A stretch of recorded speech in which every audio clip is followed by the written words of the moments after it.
1930, in America, there was a 20-year-old black man who was working as a janitor at Vanderbilt University. After he finished his work, he often secretly read medical books there. He is passionate about learning. He even memorized the anatomy pictures and drew each one himself. On the way home from work, he also diligently reads books. His dream is to become a doctor. This is a real-life character named Vivian Thomas. He never went to medical school, but on November 29, 1944, he and his partner completed the first heart surgery in the history of medicine. They became the pioneers of modern medicine. Thomas went from a janitor to a doctor. The turning point of this black man's life began when he met surgeon Alfred Blalock. One day Blalock found out that Thomas was secretly studying. Thomas was worried that he would be scolded, so he quickly put the book back in its place. But unexpectedly Blalock had noticed him for a long time. Blalock asked him, "What's the name of the machine over there?" Thomas replied, "That's Van Slyke, sir." Specialized words that Thomas also knew. Blalock appreciates him. He called Thomas to check on him using surgical instruments. He easily grasped the test tube with the vascular clamp. Switching to the left hand is just as flexible. Thomas was even able to close the cork to the reagent vial with 2 hands. This is not a janitor, indeed a good seat of medicine. Blalock immediately made Thomas his assistant. In this era, black people can only do low jobs. But thanks to his natural ability, Thomas got such a good job. He put on a white blouse, for the first time feeling that his dream of becoming a doctor was within reach. But one day, Thomas discovered that the bank, where he deposited money, was bankrupt. That's the money he worked hard for 7 years, which he saved to go to medical school. He stood at the gate to reason for a long time, but still couldn't get any money back. In the days that followed, Thomas was sad and depressed. Blalock, after finding out, said, "Whoever said to study medicine must go to medical school to study. You can study here." He gave the surgical knife to Thomas to continue working. Thomas is indeed gifted. In just a few weeks he was able to expertly anesthetize the dog. He then taught himself anatomy and physiology, delving into different fields of experimentation. Together with Blalock demonstrated that shock is caused by excessive blood loss, that the body cannot compensate. So large amounts of blood and plasma need to be infused. This method saved thousands of wounded soldiers in World War II. As a result, Blalock's reputation was also enhanced. But in an era when black people were severely discriminated against, Blalock dared not make Thomas his assistant public. Therefore, no one knows Thomas's silent dedication. During the congratulatory party, he only had to pretend to be a waiter to listen to everyone's praise for Blalock. When he got home, his wife felt disgruntled with him. She feels Blalock has robbed Thomas of credit. Thomas said that, if he hadn't met Dr. Blalock, he wouldn't be where he is now. People who really have a charitable heart will not calculate the gain and loss in terms of fame and fortune. A few years later, Blalock was invited by the world-famous Johns Hopkins University to chair the Department of Surgery. At Blalock's insistence, Thomas was also recruited. Together they went to the university known as the Medical Sanctuary. The corridor here hangs portraits of famous medical doctors. Blalock says one day his portrait will also hang here. The two laughed as they spoke. They were going inside, when suddenly a guard called back. He said black people can't go through the main gate. Have to come in from the back door. Thomas said nothing, quietly walked out. He passed the statue of Christ, symbolizing equality and charity. The so-called equality always excludes black people. In 1943 at Johns Hopkins, the world's leading medical university, Thomas's appearance was met with disdain from whites. No matter where he went, those eyes were fixed on him. Not only that, even black people looked at him. It seems that this white blouse doesn't suit Thomas.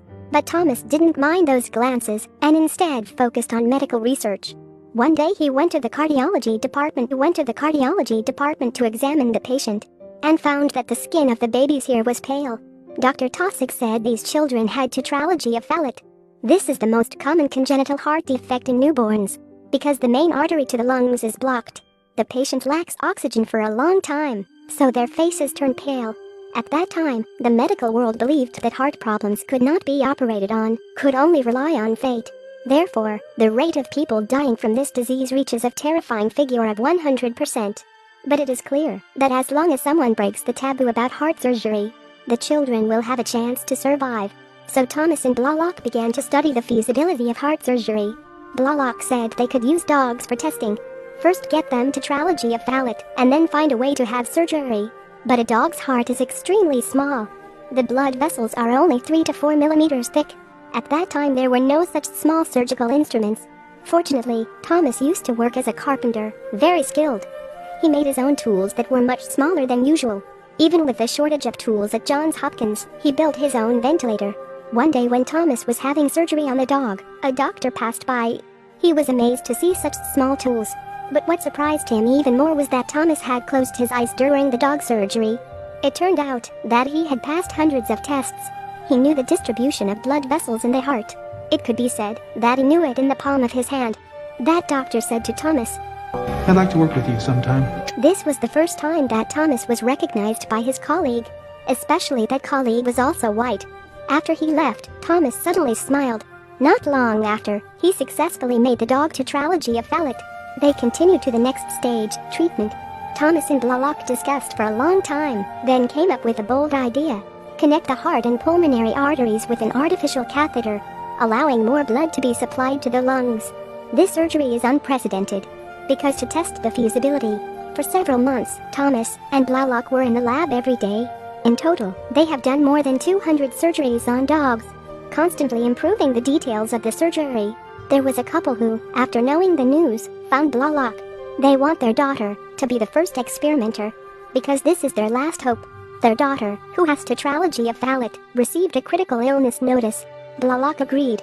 After the news broke, his colleagues advised Blalock not to take the risk. Once the surgery failed, Blalock would have no place in the medical world. Even the parish priest ran to criticize him, saying it was a blasphemy of the Holy Heart.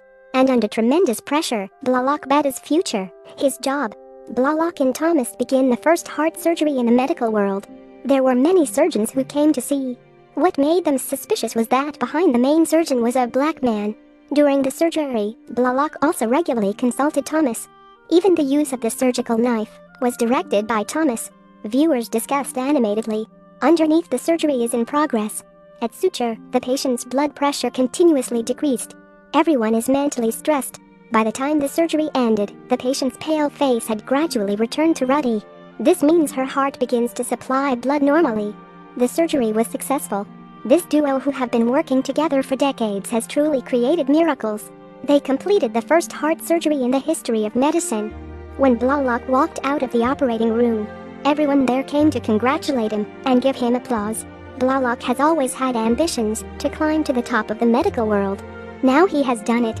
But it was at this moment that the words of his colleague reached his ears. He's lucky to have that nigger in there with him. Thomas sure saved his ass. I'd like to see him try without him. Those words hurt Blalock's pride. Later, when interviewed by the media, Blalock did not mention Thomas's merit. This surgery is also named after Blalock. The medical community also held a party to celebrate Blalock's achievements. Thomas disguised himself as a waiter to enter. He saw Blalock gleefully speaking from the podium. He thanked each of the white colleagues involved in the surgery. Only Thomas was never mentioned. Obviously, Thomas was involved in that surgery. But because of the different skin color, the whole medical world considered Thomas as invisible. No one mentioned his dedication. Thomas left disappointed. The next day, he submitted his resignation. Blalock didn't understand. Thomas said that, "I'm invisible to the world. I don't mind that, I understand that. Thought it was different in here." Thomas left without looking back. After that, he became a salesman, going around selling drugs. Life is also okay, even the salary is higher than in the hospital. But he always remembers that place. He remembered the days of focusing on medical research. His wife told him to listen to his heart, go back there. Going back there doesn't mean compromise, just out of love for medicine. This made Thomas resolve. He went back to Johns Hopkins, met Blalock again. No reproach, just friends chatting about old things. And so the two reconciled peacefully. Over the next 20 years, Thomas is still engaged in his work and trained more than a dozen excellent surgeons. And Blalock has urethral cancer. His health is getting worse and worse. One day Blalock suddenly came to find Thomas and talked about a lot of things. He even asked Thomas to push him closer to his portrait. In his portrait he is full of spirit. And now he is old and sick. Blalock struggled to his feet, walking slowly toward the door. It was the last image of Blalock that remained in Thomas's mind. That night Blalock passed away. Johns Hopkins Hospital lowered the flag in memory of Blalock. Thomas, after knowing the news, was depressed for a long time. Blalock was both his teacher and his friend. They have worked together for decades. Now that Blalock is gone, only Thomas remains to continue the path of medical research.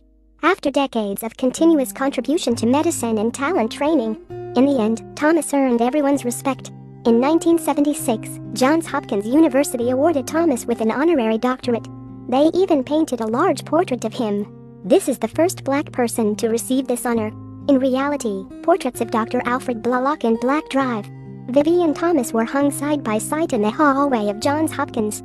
They are the pioneers of medicine that people admire. This movie is called Something the Lord Made. In fact, nothing is made by the Lord. Only people who are willing to dedicate their lives to medicine for the sake of human life. And Thomas's life also leads us to believe that skin color and background should never be an excuse for humiliation. With ideals in our hearts and unremitting efforts, one day we will be able to step through the thorns and climb to the top of glory.